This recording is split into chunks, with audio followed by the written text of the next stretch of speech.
of metals towards top of the activity series. तो जो activity series में ऊपर आते हैं, मतलब हाईली एक्टिव रिएक्टिव मेटल्स जो हैं, उनको आपको एक्सट्रैक्ट कैसे करना है। तो ऐसे कौन कौन से होते हैं, जैसे potassium, sodium, calcium, magnesium, aluminium, ये सारे मेटल्स रिएक्टिविटी सीरीज में टॉप पे आते हैं। तो अब ये ज़्यादा रिएक्टिव है। ज़्यादा रिएक्टिव का मतलब ये कंपाउंड की फॉर्म में ही रहना चाहते हैं, इनको कंपाउंड से मेटल बनाना पॉसिबल नहीं है, ठीक है ना।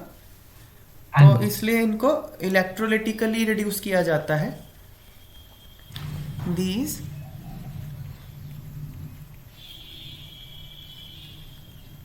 Can not be obtained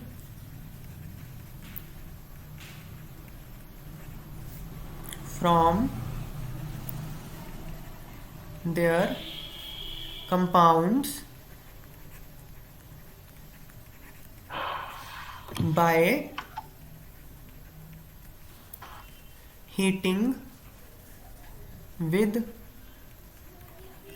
carbon or any other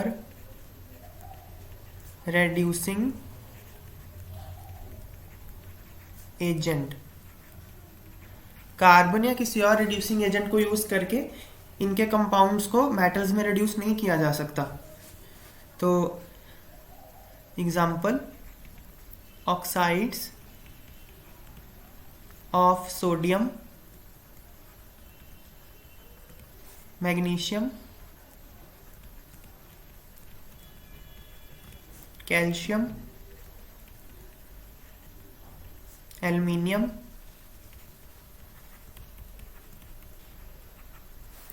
cannot be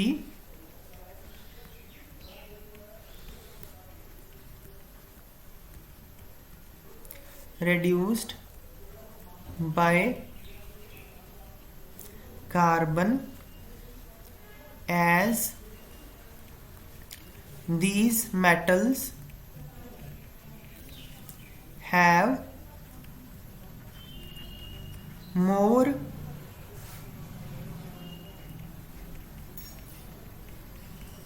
affinity for oxygen than carbon. तो ये जो मेटल्स हैं, ये मेटल ज़्यादा रिएक्टिव है। मतलब क्या है, ऑक्सीजन के साथ ज़्यादा रिएक्ट करने के चांस इस मेटल के होते हैं बजाय कि कार्बन के। तो इसलिए कार्बन उसको रिड्यूस नहीं कर सकता। ये बात समझ में आ रही है ना। जैसे मैं अगर एग्जांपल लूँ, मान लो Mg+CO, मान लो ये सॉरी MgO+CO, मान लो ये Mg+CO2 होता है। इसका मतलब क्या हुआ कि ऑक्सीजन के प्रति जो अफिनिटी का मतलब होता है अट्रैक्शन, अगर ये रिएक्शन हो रही है, इसका मतलब कार्बन मोनोऑक्साइड ऑक्सीजन को ज्यादा अट्रैक्ट करता है एज कम्पेयर टू मैग्नीशियम। ये बात समझ में आ रही है। हाँ जी, फोर्स ऑफ अट्रैक्शन ज्यादा हो सकती है। हाँ, क्योंकि कार्बन मोनोऑक्साइड ने यहाँ से ऑक्सीजन निकाल लिया ना। हाँ जी। ऐसा कब हो सकता है, जब मैग्नीशियम कम अट्रैक्ट करे ऑक्सीजन को, कार्बन मोनोऑक्साइड ज्यादा करे, है ना। हाँ जी। तब ऐसा होगा, लेकिन ये रिएक्शन नहीं होती, क्योंकि मैग्नीशियम की जो अफिनिटी है towards oxygen that is more than that of carbon monoxide. तो उल्टा रिएक्शन हो जाता है, समझ गए। मैग्नीशियम को ऐसे भी रिएक्शन ऐसे होता नहीं है, पर ये ऐसा पॉसिबल नहीं है कि मैग्नीशियम ऑक्साइड को कार्बन मोनोऑक्साइड के साथ रिएक्ट करो तो मैग्नीशियम और कार्बन डाइऑक्साइड बन जाए। क्लियर ये बात। हाँ जी, मतलब उल्टा हो जाता है, अगर मैग्नीशियम और कार्बन डाइऑक्साइड को हाँ रिएक्शन करे तो MgO+CO बन जाता है। हाँ, पता नहीं ये रिएक्शन होता नहीं होता, मुझे पता नहीं। ये एम हाँ। जी, ये वाला तो नहीं होता, ठीक है ना। हाँ जी। Mg+CO2, पता नहीं MgO बनता क्या होता है। ये फॉरवर्ड रिएक्शन तो नहीं हो सकता, ठीक है। हाँ जी। तो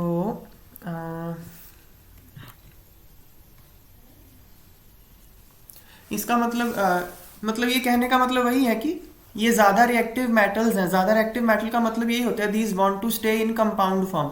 magnesium want to stay as magnesium oxide, ठीक है ना। हाँ जी। तो आई होप ये बात क्लियर है, मैंने बहुत बार स्ट्रेन दे के बता दी कि ज़्यादा रिएक्टिव का मतलब ही होता है कि वो कंपाउंड के फॉर्म में ही रहना चाहता है। हाँ। तो इसलिए जो ज़्यादा जिद करता है उसको क्या करते हैं फिर, इलेक्ट्रोलाइटिक हाँ उसको फिर करंट रिडक्शन। लगा देते हैं ना। भाई तुम हाँ नहीं जी। मानते तो लो फिर। metals high up in activity series are obtained from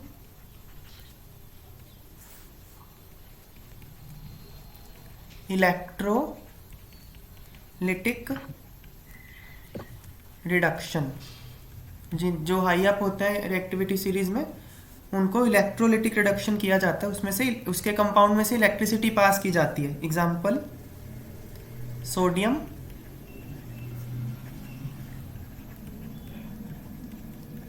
magnesium and क्या? Calcium are obtained by the electrolysis of their oxides. हाँ मोल्टन क्लोराइड्स, ठीक है, क्योंकि इनके जो मोल्टन क्लोराइड्स होते हैं ना सी वाटर में मिलते हैं, ठीक है। हाँ जी, MgCl2, CaCl2। तो इनके और मोल्टन क्लोराइड से इलेक्ट्रिसिटी पास कर देते हैं तो आपको मेटल मिल जाता है। तो मेटल कहाँ होता है, कैथोड पे आता है। The metals are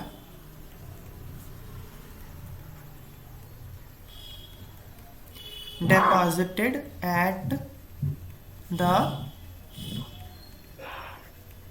cathode। Cathode मतलब द पॉज।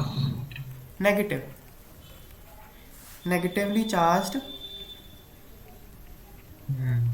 इलेक्ट्रोड। कैथोड ना, पॉजिटिव क्यों बोल रहे हो। मैं Cl को बोलने लगे था, Cl यहाँ पे आएगा। मेटल्स जो होते हैं कैथोड पे आते हैं, कैथोड नेगेटिवली चार्ज्ड होता है, ठीक है। वेयर हाँ एज जी। जो क्लोरीन है इज वो एनोड पे आएगा। Liberated at anode.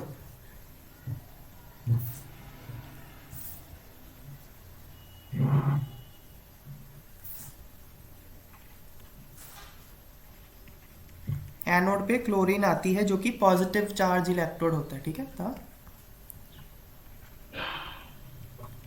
Positively charged electrode. Electrode. तो अब कैथोड पे क्या होगा, देखो एट कैथोड, कैथोड पे क्या होगा Na प्लस प्लस इलेक्ट्रॉन, ये Na बन जाएगा, रिडक्शन हो गई ना। कैथोड पे सोडियम प्लस जो है वो सोडियम बन जाएगा, एनोड पे क्लोराइड आयन होगा जो कि क्लोरीन बन जाएगा, 2 इलेक्ट्रॉन लूज कर देगा ये, ठीक है। हाँ जी। ये रिएक्शंस होंगी, कैथोड पे सोडियम बन रहा है, एनोड पे क्लोरीन गैस बन रही है NaCl से। NaCl मतलब Na पॉजिटिव और Cl नेगेटिव। ऐसे ही सिमिलरली एल्यूमिनियम इज ऑब्टेन्ड हाँ, from Al2O3। Aluminium is obtained by the electrolytic reduction of aluminium oxide। Oxide. Aluminium oxide को इलेक्ट्रोलिटिकली आप रिड्यूस करते हो ना, तो एल्युमिनियम मिल जाता है कैथोड पे। तो ये होगी इलेक्ट्रोलिटिक रिडक्शन। इससे हम क्या ऑब्टेन करते हैं, जो मेटल्स रिएक्टिविटी सीरीज में ज़्यादा ऊपर होते हैं उनको किसी भी रिड्यूसिंग एजेंट से रिड्यूस करना पॉसिबल नहीं होता, तो हम इलेक्ट्रोलिटिकली करते हैं उनको।